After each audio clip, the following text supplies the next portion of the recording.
सरकारी पैसा यांच्या बापाचा आहे काय? रवी राणाच्या कमाईचा आहे किंवा या सरकारच्या मुख्यमंत्र्यांचा उपमुख्यमंत्र्यांच्या कमाईचा आहे?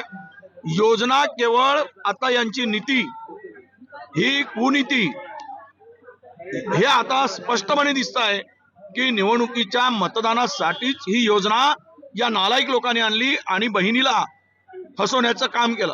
अरे सख्या बहिणी म्हणताय, सख्या बहिणीला फसवण्यासाठी योजना आणताय आणि ते मतासाठी आणताय।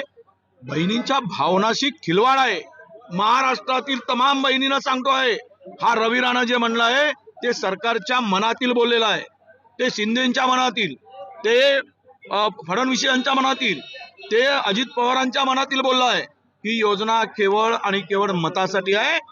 मताची झाली कडकी, बहीण आटवली लाडकी। आणि हा जो बोललाय रवी राणा, हा बेमान माणूस बहिणीला फसवण्यासाठी जे काही लोभ देतो, प्रलोभन दाखवतो आणि 1,500 रुपयामध्ये मत घेण्यासाठी काय ह्याला वाटलं की आमच्या बहिणी विकाऊ आहेत? या आमच्या बहिणी या 1,500 रुपयाला मतदान विकतील? एवढा खरंटा नालायक माणूस मी राजकारणात पाहिला नाही। सर, हा महाराष्ट्राच्या मतदारांचा अपमान आहे का अशा पद्धतीने? महाराष्ट्रातल्या मतदारांचा अपमान आहे, विशेष करून महाराष्ट्रातील संपूर्ण महिला वर्गांचा अपमान आहे, माझ्या सर्व भगिनींचा अपमान आहे। या अपमान या सरकारने केलेला आहे। माझ्या भगिनींची या सरकारने आता माफी मागितली पाहिजे। ही योजना आम्ही मतासाठी आणली होती, आमचा हे उघड झालाय, त्याबद्दल आम्ही माफी मागतो।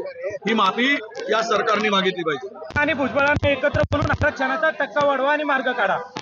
शरद पवार साहेब ज्येष्ठ नेते आहेत, मी काही पूर्ण भाषण त्यांचं ऐकलं नाही, पण ते जे बोलत असतील ते विचाराने बोलत असतील। आम्ही पवार साहेबांशी चर्चा करू आणि त्यावर त्या बैठकीच्या संदर्भातला निर्णय करू।